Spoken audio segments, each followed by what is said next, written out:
Vous êtes sur France 24 et vous avez raison. Bienvenue dans votre journal de l'Afrique. À la une ce soir, une rencontre internationale sur le Sahel à Lomé. Le Togo tente de relancer la coopération autour d'une région en crise en réunissant CEDEAO, AES et partenaires internationaux. Objectif affiché, dépasser les tensions et coordonner la lutte contre le terrorisme qui s'étend vers les pays du Golfe de Guinée. Nous décryptons la stratégie du Togo qui se pose en médiateur clé dans la région. Nous parlerons aussi de la coupure des réseaux sociaux au Gabon. Depuis plus de 2 mois, des milliers de Gabonais ont été coupés du monde avec des conséquences, nous allons le voir, sur toute l'économie du numérique dans le pays.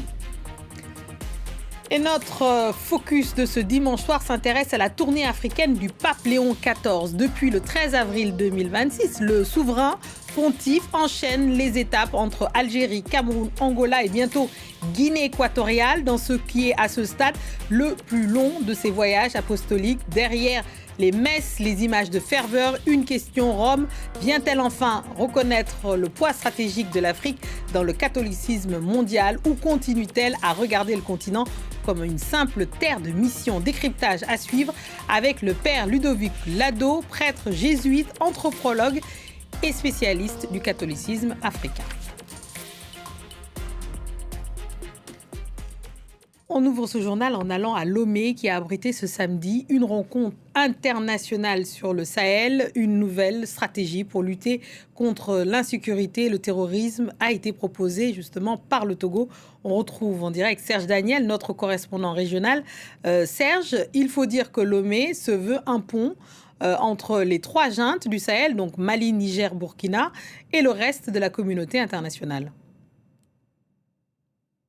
Oui, tout à fait. Lomé se veut un pont et Lomé a 2 avantages. C'est que d'abord, il était contre, le Togo était contre l'intervention de la CEDEAO au Niger, ça c'était important.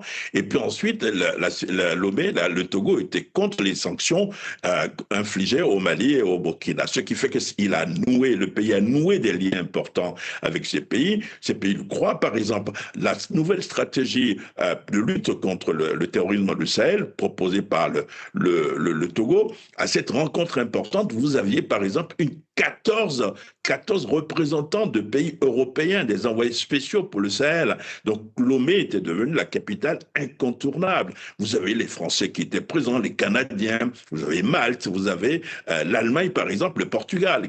Tous sont venus parce que grâce à Lomé, on parle aux juntes des États de l'Alliance du Sahel. Mais il ne faut pas se tromper. Lomé aussi attend des dividendes économiques, puisque les 3 pays de l'AES sont enclavés, n'ont pas accès à la mer. Lomé, il y a le port de Lomé, et ce que le Togo souhaite faire, c'est de mettre également son port à la disposition de ces pays pour pouvoir, à l'import comme à l'export, commercer, par exemple. Donc, il y a des avantages économiques. Alors, au cœur de cette nouvelle stratégie togolaise qui est partagée par tous, il y a un homme, Robert Dussé, c'est le ministre des Affaires étrangères du Togo, il est proche du président de la République, et c'est lui qui est le concepteur de ce programme et qui fait du Togo aujourd'hui, en tout cas, un pays incontournable si vous voulez négocier avec le Mali, avec le Burkina et avec le Niger. Merci Serge Daniel, on a compris que le Togo ne voulait pas simplement être un pont mais un port. Merci beaucoup Serge. Et alors on passe au Gabon où depuis 2 mois, les internautes ont été coupés des réseaux sociaux sur décision de la haute autorité de la communication, coupant ainsi des milliers de Gabonais du reste du monde. Conséquence, c'est toute l'économie du numérique qui est en crise et la liberté d'expression fortement perturbée.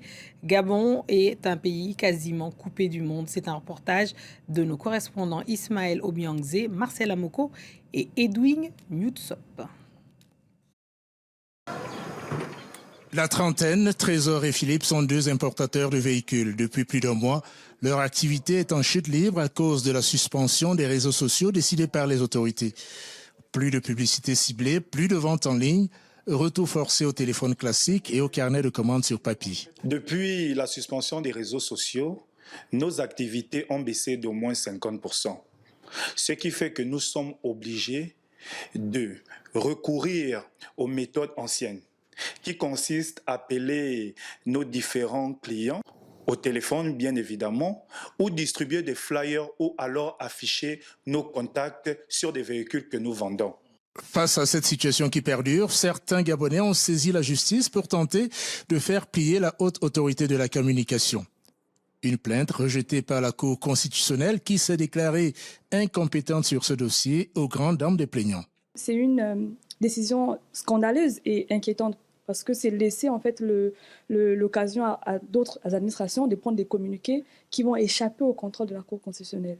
Qu'il s'agisse de la requête des acteurs de la société civile ou celle introduite auprès du tribunal de première instance de Libreville, aucune procédure n'a prospéré. Alors que la colère gronde, la présidence gabonaise est enfin sortie du silence en plaidant une mesure sécuritaire avec la promesse d'un encadrement plus strict des réseaux sociaux. Nous allons nous doter d'un arsenal normatif qui va nous permettre de mieux encadrer les interactions des uns et des autres sur ces plateformes numériques et éviter les dérapages auxquels nous avons pendant trop longtemps été habitués. Désormais suspendu à une hypothétique décision des autorités, c'est toute l'économie numérique du Gabon qui tourne au ralenti. Ce procès est très attendu en Ouganda. C'est l'homme accusé d'avoir tué à l'arme blanche 4 enfants dans une garderie à Kampala. On vous en parlait ici même. Il a plaidé non coupable à chacun de ces 4 chefs d'accusation. Pour la première fois dans l'histoire du pays, l'affaire criminelle est jugée hors du palais de justice en raison notamment de l'affluence très attendue. Clémence Valère. Escorté par un fort dispositif de sécurité, Christopher Okello-Onyum comparé devant la justice pour meurtre en masse. À 38 ans, il est accusé d'avoir poignardé à mort 3 petits garçons et une petite fille après s'être introduit dans une garderie le 2 avril. La tête basse, il devra répondre de ses actes dans ce tribunal mobile situé à quelques mètres du lieu de son crime à Kampala et devant les parents. 4 chefs d'accusation vous sont reprochés, dont celui de meurtre. L'affaire a révolté le public ougandais et l'exécutif qui a souhaité un jugement rapide. Pour la première fois dans l'histoire du pays, le procès se tient hors du palais de justice pour accueillir plus de 1000 personnes. Lors de l'audience, les juges ont entendu les témoignages glaçants des survivants et des familles des victimes. Au début, j'ai cru qu'il frappait un enfant, alors je lui ai demandé pourquoi il frappait nos élèves. Avant qu'il n'ait pu répondre, j'ai vu l'une des victimes adossée contre le mur, baignant dans une mare de sang. Il s'est levé, un couteau à la main, il a agi si vite qu'il s'est immédiatement emparé d'un autre enfant.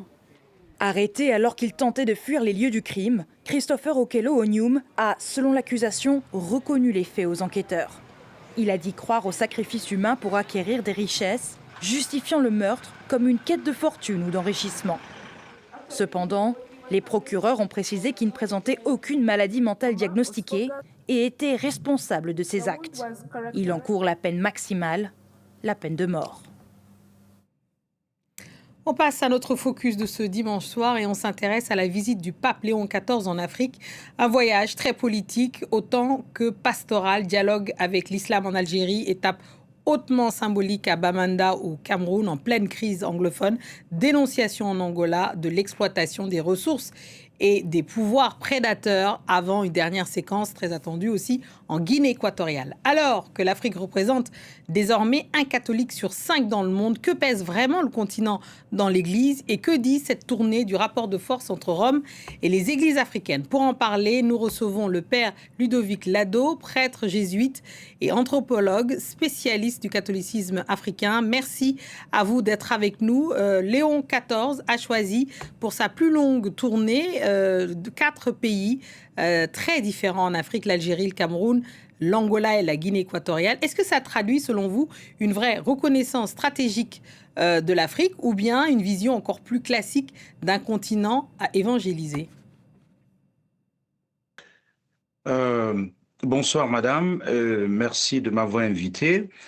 Bien évidemment, le pape est très conscient que l'avenir du catholicisme comme du christianisme en général se trouve en Afrique. Comme vous l'avez dit, 20% des catholiques résident désormais en Afrique et on anticipe que ce sera 32% d'ici 2050 Et donc, le pape est très bien conscient de cela et bien évidemment, il tient à le marquer en faisant de l'Afrique la première grande étape de son voyage apostolique dans le monde. Vous êtes vous-même camerounais. L'étape au Cameroun à Bamenda, en pleine crise anglophone, a été très scrutée, hein. Pour vous, la visite du pape peut-elle vraiment aider à la paix ou est-ce surtout symbolique? Eh bien, les visites du pape, bien évidemment, sont apostoliques, mais il y a toujours une dimension très politique parce que le pape est en même temps chef d'un État et vous savez que pour que le pape aille dans un pays, il doit être officiellement invité à la fois par les évêques et par l'État. Et c'est le cas du Cameroun. Et vous savez que le Cameroun, c'est un pays qui, sur le plan politique, traverse une situation très compliquée, avec l'un des plus vieux présidents au monde, l'un des plus longs règnes au monde, et où on n'a pas le sentiment qu'il y a une ouverture démocratique en perspective. Et donc la visite du pape, qui a été plutôt très bien reçue, surtout en ce qui concerne ses messages, dont la tonalité politique et même prophétique a été bien perçue, eh bien, le pape a tenu à encourager les Camerounais à ne pas céder au désespoir malgré les difficultés et à reprendre leur destin en main. Donc, il a laissé des messages qui ont été très forts, bien reçus, mais tout le travail reste à faire parce que, encore une fois, il faudra affronter de plein fouet. Il faudra affronter frontalement la question de la mauvaise gouvernance et c'est pas un enjeu simple. La mauvaise gouvernance, comme vous le dites. Parlons du pape Léon XIV lui-même, son profil, sa culture intellectuelle, sa manière de parler d'Afrique. Est-ce que ça vous semble annoncer une relation plus profonde entre le Vatican et les églises africaines ? Oui, bien évidemment. Encore une fois, rien que le poids démographique de l'Afrique dans l'Église catholique aujourd'hui et dans l'avenir force le Vatican à reconsidérer, n'est-ce pas, les rapports, en fait, disons ça ainsi, les rapports de force ou tout au moins le rôle que l'Afrique devra jouer dans l'Église demain. Et je crois que le pape Léon XIV saisit bien les enjeux. C'est pas encore tout à fait ça en termes de représentativité dans les instances de décision, mais je crois que ça va venir. Il faudra un peu de patience parce que, encore une fois, certains considèrent encore le Vatican comme leur chasse gardée et par conséquent, les églises du Sud font tout doucement, mais sûrement leur chemin vers les centres de décision. Mais ça prendra encore un peu de temps. Alors, très rapidement, vous dites que l'écart entre pratiques religieuses et réalité éthique constitue un défi majeur pour le christianisme africain. Et dites-nous en plus. Oui, en fait, on parle du poids démographique, ça veut dire quoi? Les églises sont pleines les dimanches. Vous avez vu toutes ces foules qui sortent pour acclamer le pape. Et sincèrement, ils le font avec joie.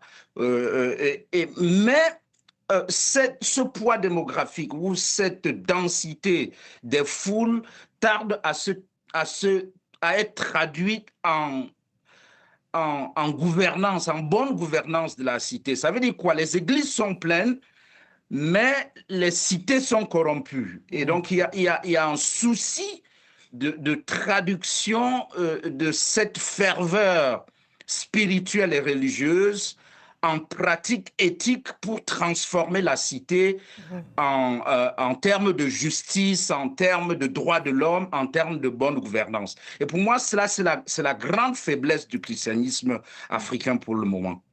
Merci beaucoup, Père Ludovic Lado. Justement, vous êtes prêtre jésuite Anthropologue et spécialiste du catholicisme africain, merci d'être venu dans ce journal de l'Afrique pour ce focus sur la visite du pape Léon XIV en Afrique. Merci beaucoup, c'est ainsi que nous refermons le journal de l'Afrique. Merci à tous ceux qui nous ont suivis partout dans le monde et ce soir en particulier d'Alger à Luanda en passant par Bamenda au Cameroun. Restez avec nous car l'actualité continue sur France 24. Merci.